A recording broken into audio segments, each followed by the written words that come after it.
بسم اللہ الرحمن الرحیم۔ السلام علیکم۔ حضرت زینب بنت جہش رضی اللہ تعالی عنہا رسول اکرم صلی اللہ علیہ وآلہ وسلم کی پھوپھی کی بیٹی تھیں۔ نسب کے اس قرب کے ساتھ ساتھ ان کی زندگی ایک عظیم مثال بنی، ایک ایسی مثال جس نے جاہلیت کی صدیوں پرانی رسم کو توڑا اور انسانیت کو نجات دلائی۔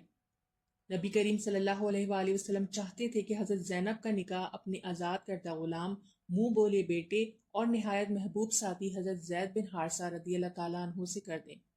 یہ وہ وقت تھا جب غلامی کا داغ معاشرے میں ایک بہت بڑی کمی سمجھا جاتا تھا۔ حضرت زینب کو اس رشتے سے ابتدا میں انکار تھا، مگر جب رسول اکرم صلی اللہ علیہ وآلہ وسلم کا حکم آیا تو انہوں نے اپنی پسند کو چھوڑ کر اللہ اور اس کے رسول کی رضا کو قبول کیا اور نکاح کے لیے راضی ہو گئیں۔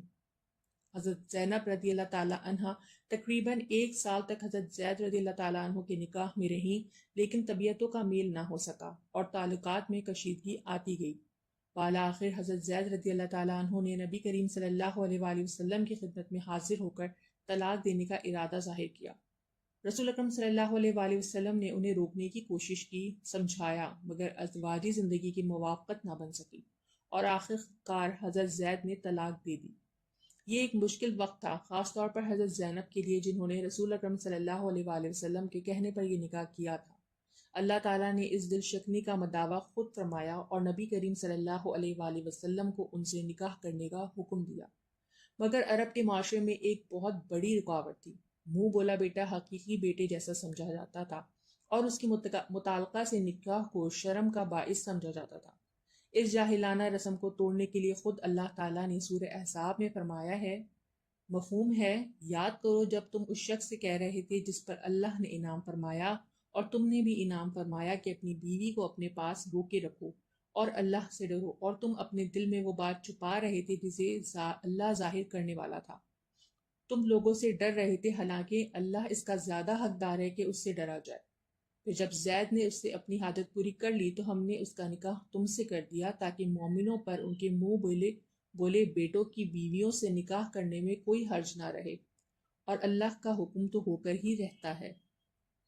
اس آیت کے نزول کے بعد نبی کریم صلی اللہ علیہ وآلہ وسلم نے حضرت زینب بنت حجر سے نکاح فرمایا، اور یہ نکاح کسی ولی یا رسم و رواج کے بغیر صرف اللہ کے حکم سے ہوا، جیسا کہ قرآن میں فرمایا گیا ہے، مفہوم ہے، ہم نے آپ کا نکاح ان سے کر دیا۔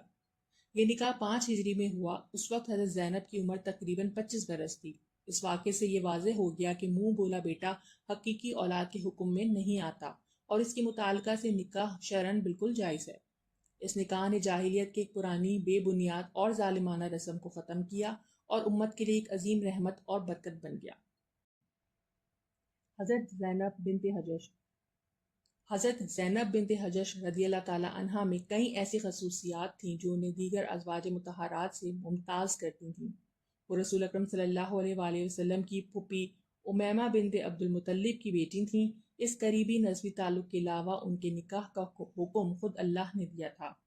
ازواج مطہرات میں ہر ایک کی خواہش ہوتی تھی کہ وہ رسول اکرم صلی اللہ علیہ وآلہ وسلم کے دل کے زیادہ قریب ہو، اور حضرت عائشہ رضی اللہ تعالیٰ عنہ کے بعد اگر کسی کو یہ قرب حاصل ہوا تو وہ حضرت زینب بنت حجش کی تھیں۔ خود حضرت عائشہ صدیقہ رضی اللہ تعالیٰ عنہ فرماتی تھیں، زینب میری ہم پلہ تھیں۔ حضرت زینب نہایت عبادت گزار، صابرہ، شاکرہ اور روزہ دار اور نیک سیرت خاتون تھیں۔ تہجد کے وقت اکثر جاگ جاتی تھیں اور روتے روتے اللہ سے لو لگاتی تھیں۔ رسول اکرم صلی اللہ علیہ وآلہ وسلم ان کے بارے میں فرماتے تھے، مفہوم ہے، بے شک وہ آہیں بھرنے والی، اللہ کی حضور عاجزی کرنے والی خاتون ہے۔ فیاضی اور سخاوت میں وہ سب سے آگے تھیں، اپنے ہاتھوں سے محنت کر کے کماتیں اور سب کچھ اللہ کی راہ میں صدقہ کر دیتی تھیں۔ ایک دن رسول اکرم صلی اللہ علیہ وآلہ وسلم نے فرمایا، تم میں سے جس کے ہاتھ سب سے لمبے ہیں وہ سب سے پہلے مجھ سے جا ملے گی۔ ازواج مطہرات نے بعد میں ایک دوسرے کے ہاتھ ناپے تو چونکہ حضرت سودا رضی اللہ تعالیٰ عنہ کا قد زیادہ لمبا تھا، سب کو یہی گمان ہوا کہ وہ ہی سب سے پہلے وفات پائیں گی۔ مگر جب نبی کریم صلی اللہ علیہ وآلہ وسلم کے بعد سب سے پہلے حضرت زینب بنت حجش کا انتقال ہوا تو سب کو سمجھ آیا کہ لمبے ہاتھ سے مراد سخاوت اور فیاضی تھی، اور اس صفت میں حضرت زینب بے مثال تھیں۔ ان کا وصال 20 ہجری میں ہوا۔